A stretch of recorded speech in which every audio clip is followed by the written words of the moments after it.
ହାର୍ଦ୍ଦିକଙ୍କ ସହ ଛାଡ଼ପତ୍ର କବର ଉପରେ ନୀରବତା ଭାଙ୍ଗିଲେ ନତାଶା।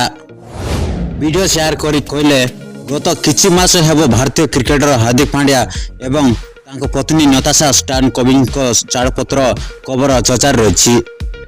ବିଭିନ୍ନ ପ୍ରକାର ଗୁଜବ ସାମ୍ନାକୁ ଆସିଛି ଏବଂ ଏହା ମଧ୍ୟ ଖୋଜାଉଥିଲା ଯେ ଛାଡ଼ପତ୍ର ହେଲେ ନତାଶା ହାର୍ଦ୍ଦିକଙ୍କ 70% ସମ୍ପତ୍ତି ନେଇପାରିବେ। ବର୍ତ୍ତମାନ ଶେଷରେ ନତାଶା ଏହି ପ୍ରସଙ୍ଗରେ ନୀରବତା ଭାଙ୍ଗିଛନ୍ତି। ତାଙ୍କର ଏକ ଭିଡିଓ ସାମ୍ନାକୁ ଆସିଛି ଯେଉଁଥିରେ ସେ ସମ୍ପୂର୍ଣ୍ଣ ସୂଚନା ନ ପାଇବା ପର୍ଯ୍ୟନ୍ତ କାହାର ଚରିତ୍ର ଉପରେ ପ୍ରଶ୍ନ ନ କରିବାକୁ ଅନୁରୋଧ କରିଛନ୍ତି। ଭାଇରାଲ ଭିଡିଓରେ ନତାଶା କହିଛନ୍ତି, ମୁଁ ବସି କଫି ଉପଭୋଗ କରୁଥିଲି ଯେତେବେଳେ ମୋ ମନକୁ ଏକ ଚିନ୍ତା ଆସିଲା କି ଲୋକମାନେ କାହାର ଚରିତ୍ରକୁ ଶୀଘ୍ର ବିଚାର କରିଦିଅନ୍ତି।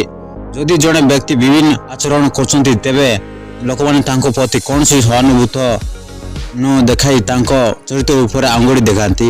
ସେମାନେ ଜାଣିନାହାନ୍ତି କ'ଣ ହୋଇଛି ଏବଂ ଏହା ପଛରେ ପୁରା କାହାଣୀ କ'ଣ। ଦୟାକରି କାହାର ଚରିତ୍ରକୁ ଏତେ ଶୀଘ୍ର ବିଚାର କରନ୍ତୁ ନାହିଁ।